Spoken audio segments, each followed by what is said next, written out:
अच्छा, आज हम इलस्ट्रेशन नंबर 2 करेंगे बिजनेस टैक्स में। इलस्ट्रेशन की तरफ आ जाए। The following particular related to mister Abdul Jabbar Khan calculate the tax payable for the year ended 30 June 2022। हमें ग्रॉस रेंट फ्रॉम प्रॉपर्टी भी इसमें इंक्लूड किया गया है। 5 लाख रुपए income from business Pakistani income से हमने कमाए हैं।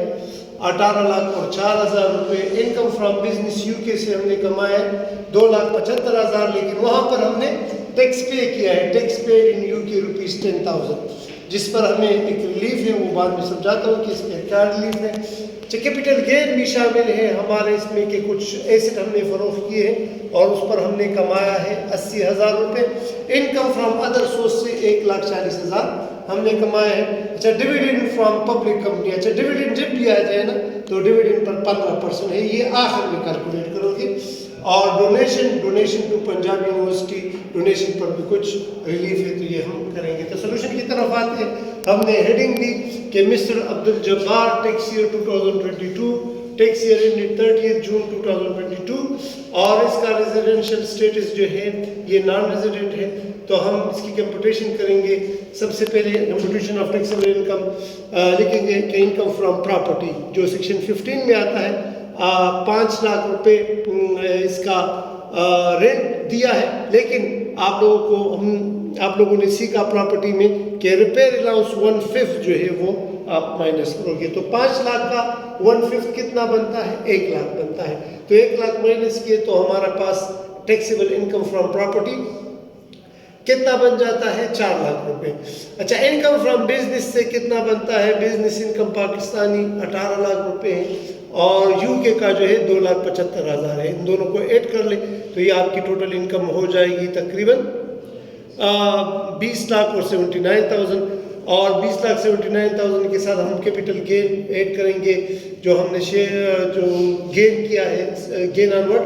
On sale of shares from private company 80,000 रुपये के, और इनकम फ्रॉम अदर सोर्स 1,40,000। ये सारा आप ऐड कर ले तो आपका टोटल टैक्सेबल इनकम बनेगा 26 लाख और 99,000। अभी जब हमने स्लैब में देखा computation for gross tax for non salary person, तो ये किस में आता है? ये 24 लाख और 30 लाख के दरमियान ये रकम बनती है। तो 24 लाख तक तो 2,50,000 रुपये है। जिस तरह पिछले क्वेश्चन में हमने फार्मूला लगाया था, फार्मूले के जरिए भी कर सकते हो और इस तरीके से भी कर सकते हो। 24 लाख से जो ज़्यादा है तो कितना ज़्यादा है? 2,99,000, यानी 24 लाख से ये 26,99,000 कितना ज़्यादा है? तो ये ज़्यादा है 2,99,000। तो 2,99,000 पर 20%, तो 2,50,000 और 59,800, तो ये बन जाएंगे आपका टोटल टैक्स 3,09,800 रुपये। अच्छा, अभी हम वर्किंग करेंगे कि इसमें जो फॉरेन टैक्स रिलीफ है वो कितना होगा। तो हमने फॉरेन टैक्स कितना पे किया है? 10,000। जो फार्मूला मैंने आपको पिछले क्वेश्चन में बताया, जो रिलीफ मिलता है gross tax divide by total taxable income multiply by foreign income, तो इस 10,000 में और इस 31,000 में, इस 31,000 विच एवर इज लेस, इन दोनों में जो कम होगा तो उसको हम शामिल करेंगे। विच एवर इज लेस, तो कौन सा कम है इन दोनों में? 10,000 कम है तो हमने 10,000 यहाँ पर इंक्लूड किया। दोबारा देख लें कि 10,000 में और इस फार्मूले से जो आंसर आता है इन दोनों में कौन सा कम है? यानी 10,000 कम है कि 31,000 कम है? जो कम होगा वो इधर पर हम माइनस कर लेंगे वर्किंग। सही है? या आप लोग अलग भी कर सकते हो इसको वर्किंग में। सही है? अच्छा, अमाउंट अलाउ फॉर रिबेट हमने डोनेशन दिए 70,000, तो एवरेज रिलीफ क्या है कि वही फार्मूला आप लगा ले कि आपका जो ग्रॉस इनकम है divide by taxable income multiply by donation दिया है, इससे बनता है 7,775।